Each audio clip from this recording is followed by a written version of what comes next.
2018-র কোটা সংস্কার আন্দোলনে নৃশংস নির্যাতনের মুখেও কিভাবে রাজপথ আঁকড়ে রাখতে হয় সেই স্ফুলিঙ্গই 24-এর ছাত্র জনতার জুলাই আন্দোলনকে অভ্যুত্থানের রূপ দেয়। এমনটা জানান সে সময়কার কোটা সংস্কার আন্দোলনের অন্যতম রূপকার নুরুল হক নূর। অভ্যুত্থানে রাজনৈতিক ইন্ধনের অভিযোগে সে সময় নির্যাতনের মুখে কারাবন্দী হন তিনি। জুলাই অভ্যুত্থানে নিজের সংগ্রামের গল্প তুলে ধরেছেন প্রবাসী কল্যাণ ও বৈদেশিক কর্মসংস্থান প্রতিমন্ত্রী নুরুল হক। জানাচ্ছেন তাইমুন ইসলাম রায়হান। এই বাংলার ছাত্র সমাজের কাছে 90-এর স্বৈরাচাররা হার মেনেছে। বাংলার ছাত্র সমাজের কাছে আমরা আমাদের যৌক্তিক অধিকার আদায় কোনো ছাড় দেব না। 2018-র কোটা আন্দোলন থেকে দমন পীড়নে হার না মানা ও অকুতোভয়ে সৈনিকের মতো দাঁড়িয়ে 24-এর গণ অভ্যুত্থান। রাজপথে ছাত্রদের অনুপ্রেরণা হয় নামে রাজনৈতিক দল গণ অধিকার পরিষদ। হাসিনা যাবে সেই পথে, আইয়ুব গেছে সেই পথে, এরশাদ গেছে সেই পথে, হাসিনা যাবে সেই পথে।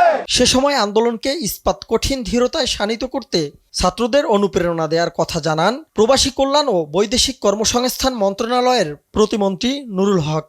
শিক্ষার্থীরা রাতে সন্ধ্যা দেখলাম ঢাকা বিশ্ববিদ্যালয়ের স্লোগান দিচ্ছিল যে তুমি কে আমি কে, রাজাকার রাজাকার। তখন কিন্তু আমাদের কাছে মনে হচ্ছে যে এইটা তো আওয়ামী লীগ এই ন্যারেটিভ এখানে ছড়াতে চায় যে এই আন্দোলন রাজাকারদের আন্দোলন, মুক্তিযুদ্ধের বিরুদ্ধে। তখন আমরা ওই আন্দোলন বা নেতৃবৃন্দকে ফোন দিয়ে বলেছি যে তাহলে স্লোগান আরেকটু বাড়াই দাও, যে তুমি কে আমি কে, রাজাকার রাজাকার, কে বলেছে স্বৈরাচার স্বৈরাচার।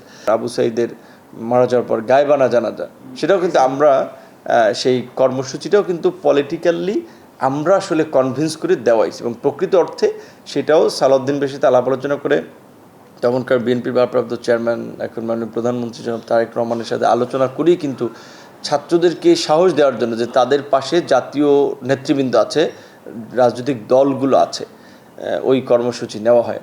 2024 সালের জুলাই গণ অভ্যুত্থানের স্মৃতিচারণ করতে গিয়ে নুরুল হক নূর স্মরণ করেন কারাগারের সেই ভয়ঙ্কর দিনগুলোর কথা। আটকের সময়ও সরকারের 90% পতন হয়ে গেছে, আরেকটা ধাক্কা দিন, এমন বক্তব্য দিয়ে নির্যাতনের মুখে পড়তে হয় তাকে। যারা ছাত্রলীগপন্থী অফিসার তারা ইচ্ছামতো ফুটবলের মতো, আমি একটা ফুটবল ডিবি কার্যালয়, আমি একটা ফুটবল ছিলাম, এইটুকু আপনাদেরকে বলি। ইন্টারনেট শাটডাউন মানে একটা পলিটিক্যাল ক্র্যাকডাউন করবে।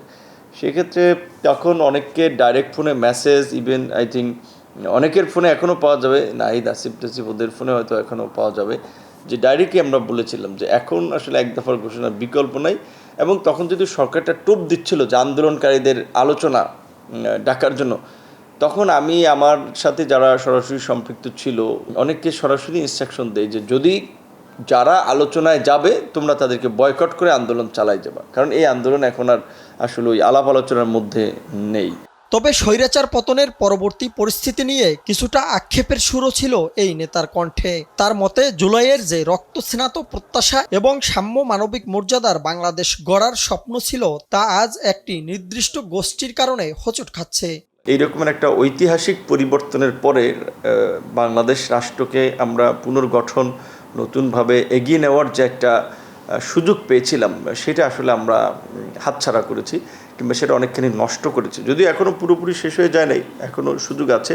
কিন্তু এই যে ধরেন দেখা গেলো পরিচিত কিছু আমাদের আন্দোলনের মুখ, তারা আপনার ডক্টর ইউনূসকে একটা ভূগোল বুঝাইয়া তারা উপদেষ্টা হয়ে গেল এবং পুরো সরকারের নিয়ন্ত্রণ নিয়ে গেল এবং তারা ঢুকে গেল জামাতের পকেটে। তো জামাত হচ্ছে তাদেরকে প্রভাবিত করে তারা জামাতের সাথে থেকে এইখানে শেষ পর্যন্ত দেখা যাচ্ছে ইন্টারিম গভর্নমেন্ট থেকে এই পর্যন্ত একটা ধর্মভিত্তিক গোষ্ঠীর অসম্ভব রকমের উত্থান হয়েছে, যেটা বাংলাদেশের রাজনীতির জন্য আমি মনে করি অশনি সংকেত।